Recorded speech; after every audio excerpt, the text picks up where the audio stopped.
It's hard to believe we are just outside of the metro area of Kansas City, but look at this part of Kansas City. This is Terravox Vineyards, and everything that you drink here is grown right out here.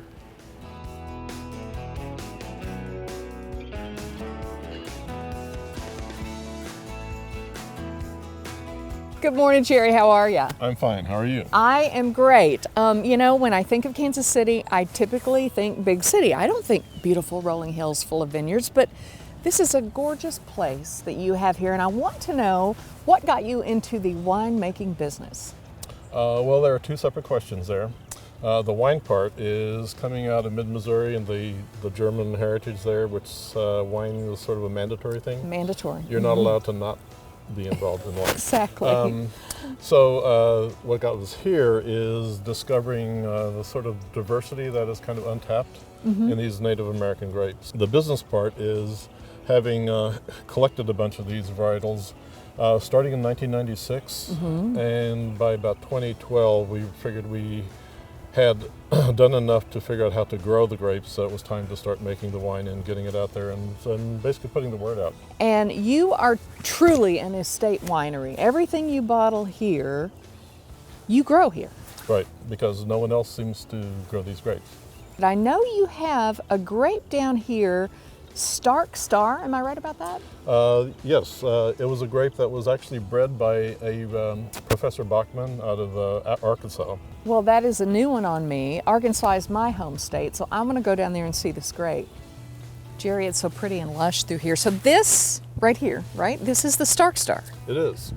It was once the foundation of the Missouri and the Arkansas port industry because it's very productive. It has high sugars. It makes it has a lot of acid that will sort of stand up to being fortified.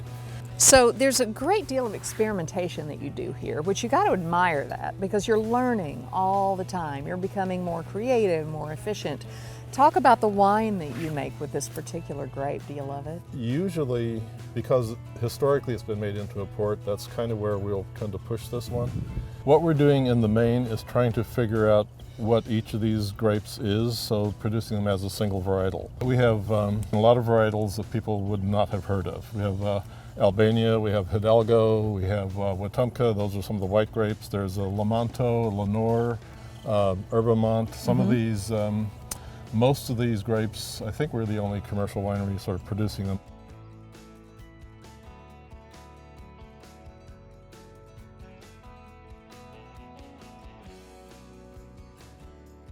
Lauren, I'm excited to try the two wines because I met the grapes out in the vineyard, so I'm super excited about this. First of all, you have a beautiful tasting room overlooking the vineyard. Talk about, you do events here also. Yeah, thank you. It's such a nice place to be. We have all kinds of events here. Some of my favorite are actually the proposal dinners. We have chefs that can come in and create a really beautiful evening for a special moment like that proposal. We can actually have up to 46 in the room here. It is so pretty, just a beautiful view from up here. So which wine are we going to try first? Well, I'd like to offer you our Marguerite first thing. So this is a really beautiful white wine. I'm a big fan of it with like the first course of a meal. Anything from maybe goat cheese or a nice peppery salad with some pear. It's beautiful. I hope you enjoy it. This is one that I have never had before, so I'm excited. Salut.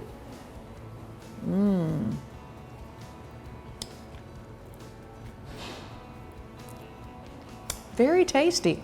Nice and light. It's definitely got a little bit of a grape finish on the end, right? You catch that too? I catch that. I love that. Yes, me too. Boy, that's very nice. This is a really special wine. This is actually one of our port styles, the Stark Star Report. So this is a fortified wine. It's a dessert wine. And this one is surprisingly really nice with a stinky cheese. Oh. Like a Roquefort. Oh, it's so yummy. So I have a feeling this is going to be delicious. And this is kind of one that you experimented with a little bit. They talked about really enjoying the experimentation process here.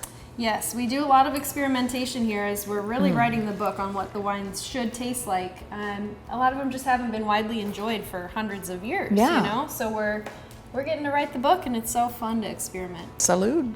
Salud. Let's try this one. Smooth as silk.